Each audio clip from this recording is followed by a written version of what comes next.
terkasih, selamat pagi. Sebelum kita mendengarkan firman Tuhan, mari bersama-sama kita berdoa. Kita berdoa. Tuhan Yesus yang baik, kami bersyukur buat hari yang baru yang Tuhan beri bagi kami. Biarlah sepanjang hari ini kami dituntun oleh kebenaran firman Tuhan. Dan Roh Kudus kiranya membimbing hati pikiran kami, supaya kami boleh mengerti apa yang Tuhan kehendaki bagi kami. Di dalam nama Tuhan Yesus Kristus kami telah berdoa. Amin. Saudara-saudara yang terkasih, mari kita buka Alkitab kita dari Perjanjian Lama, dari 1 Samuel pasal yang kedua ayat yang ke-8. Demikian bunyi firman Tuhan dari 1 Samuel 2 ayat yang ke-8. Ia menegakkan orang yang hina dari dalam debu dan mengangkat orang yang miskin dari lumpur, untuk mendudukkan dia bersama-sama dengan para bangsawan, dan membuat dia memiliki kursi kehormatan, sebab Tuhan mempunyai alas bumi, dan di atasnya ia menaruh daratan. Saudara yang terkasih, kita sama-sama tahu bahwa di Nats ini sebagai ungkapan syukur Hana, karena jawab doanya telah dijawab oleh Tuhan. Di pasal yang pertama kita bisa melihat pergumulan pribadi Hana begitu beratnya. Karena sebagai seorang istri, sebagai seorang perempuan yang sudah berkeluarga, akan menjadi beban pergumulan ketika dia belum bisa memberikan keturunan buat keluarganya. Akan bertambah lagi pergumulan Hana ini ketika istri Elkana yang lain yang bernama Penina bisa memberikan keturunan bagi keluarga ini. Dan semakin bertambah lagi pergumulan Hana ketika Penina menghina, merendahkan Hana karena tidak bisa memberikan keturunan. Dan hinaan dan perendahan itu terjadi bukan hanya 1-2 hari, bukan. Tetapi kalau kita perhatikan dalam pasal yang pertama yang ke-7, di sana dikatakan bahwa berlangsung dari tahun ke tahun. Itu berarti begitu panjangnya penderitaan Hana ini karena ketiadaan keturunan dan karena penghinaan, perendahan daripada Penina, istri Elkana yang lain. Saudara yang terkasih, ini yang terjadi dalam Nats pasal yang pertama. Dan kemudian di pasal yang pertama Tuhan menjawab doa Hana dan memberikan Samuel, anak di tengah-tengah keluarga ini, dari rahim Hana.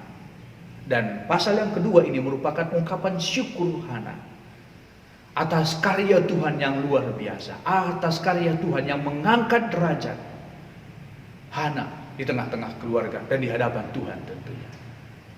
Ayat ini menunjukkan bagaimana Allah memperlakukan mereka yang dipandang hina, memperlakukan mereka yang dipandang rendah oleh sesama manusia.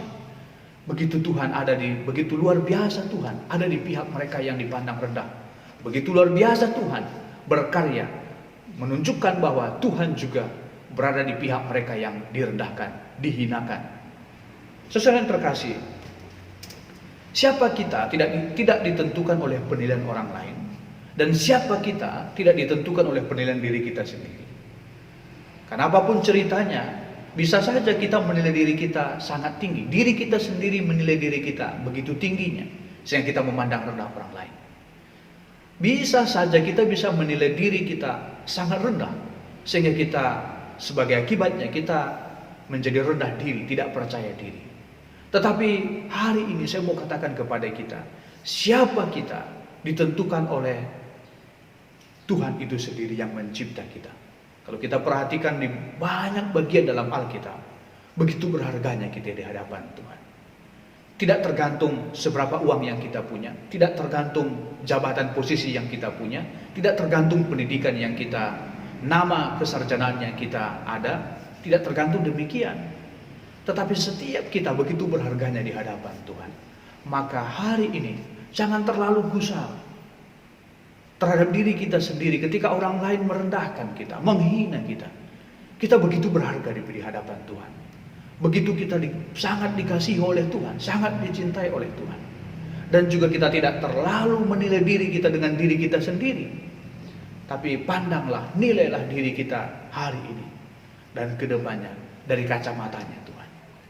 Saudara yang terkasih, di pasal yang kedua ini kita bisa memperhatikan bahwa Tuhan begitu luar biasa berkarya atas Hana Dan Hana dalam doa ungkapan syukurnya di pasal yang kedua ini menunjukkan betapa Hana begitu mengenal dekat Tuhan, begitu mengenal Tuhan luar biasa, sehingga dia ungkapkan doa-doanya kepada Tuhan, mengakui siapa itu Tuhan di dalam doanya. Jadi dalam doa Hana ini kita bisa belajar beberapa hal. Yang pertama, bahwa doa tidak hanya melulu ungkapan permohonan kepada Tuhan. Ada kalanya doa merupakan ungkapan akan kesiapaan Tuhan sehubungan dengan diri kita sendiri.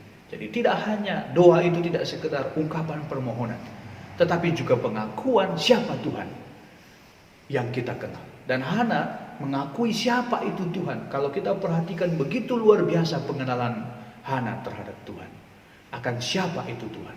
Maka dalam kaitan ini penting juga kita dalami hal yang pengenalan akan Tuhan ini, bahwa begini, kalau kita mengenal Tuhan itu dengan baik, mengenal Tuhan begitu baik dalam kehidupan kita, maka secara otomatis kita juga mengenal diri kita semakin baik. Nah, poinnya di sana. Semakin kita mengenal Tuhan dengan baik, semakin kita mengenal diri kita semakin baik. Karena diri kita, nilai diri kita, jangan pandang lagi dari kacamata orang lain, jangan pandang lagi dari kacamata diri kita sendiri, tetapi pandanglah dari kacamata Tuhan. Jadi semakin kita mengenal Tuhan dengan baik, di sana juga kita semakin menemukan siapa diri kita, bahwa betapa berharganya kita di hadapan Tuhan. Saudara yang terkasih, dalam hal ini juga kita bisa melihat, merenungkan bahwa mereka yang berdoa kepada Tuhan tidak tunggu kaya dulu. Mereka yang berdoa kepada Tuhan tidak tunggu punya kuasa dulu. Mereka yang berdoa kepada Tuhan tidak tunggu pendidikan hebat dulu. Tetapi mereka yang berdoa kepada Tuhan, mereka yang mau merendahkan diri, mereka yang mau datang dengan tulus dan rendah diri kepada Tuhan, tidak pandang seberapa banyak harta yang kita punya, tidak pandang seberapa hina kita di hadapan orang lain, tetapi ketika kita datang merendahkan diri kepada Tuhan, Tuhan akan mendengarkan doa-doa kita. Kita perhatikan Hana ini, begitu direndahkan oleh Penina, tetapi bagi Tuhan, ketika Hana berdoa, Tuhan mendengarkan doanya. Kehinaan, perendahan daripada orang lain tidak menggagalkan doa-doa kita kepada Tuhan, karena bagi Tuhan setiap kita begitu berharganya. Maka dengan demikian, kalau diri kita juga berharga di hadapan Tuhan, orang lain juga berharga di hadapan Tuhan. Dengan demikian tidak ada di antara kita saling menghina, saling merendahkan. Ada momen di hadapan Tuhan.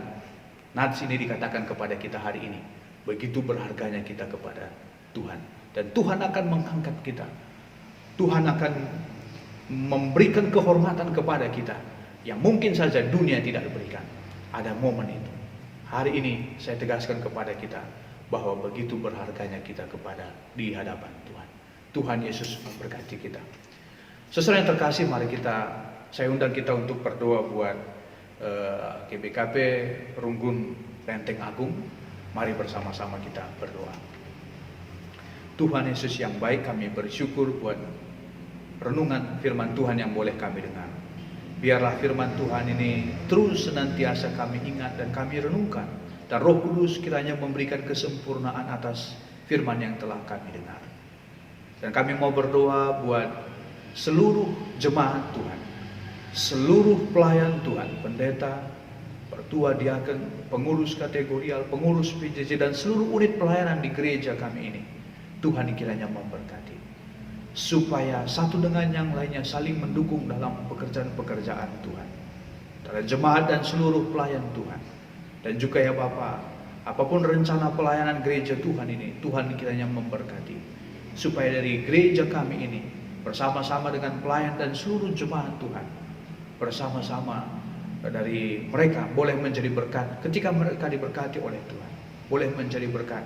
Semakin Injil semakin disebarluaskan lewat gereja Tuhan. Tuhan Yesus yang baik, ini doa dan permohonan kami kepadamu. Biarlah Tuhan mendengarkan doa kami pribadi lepas pribadi juga pada kesempatan kali ini. Dan kami percaya Tuhan akan mendengarkan kami lewat doa-doa permohonan yang kami sampaikan kepada Tuhan. Ini doa kami Bapa yang kami sampaikan melalui Putramu Tuhan kami Yesus Kristus yang telah mengajar kita berdoa. Bapa kami yang di surga, dikuduskanlah namamu.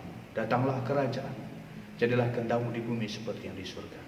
Berikanlah kami pada hari ini makanan kami yang secukupnya, dan ampunilah kami akan kesalahan kami, seperti kami juga mengampuni orang yang bersalah kepada kami. Dan janganlah bawa kami ke dalam pencobaan, tetapi lepaskanlah kami daripada yang jahat. Karena Engkau lah yang punya kerajaan dan kuasa dan kemuliaan sampai selama-lamanya.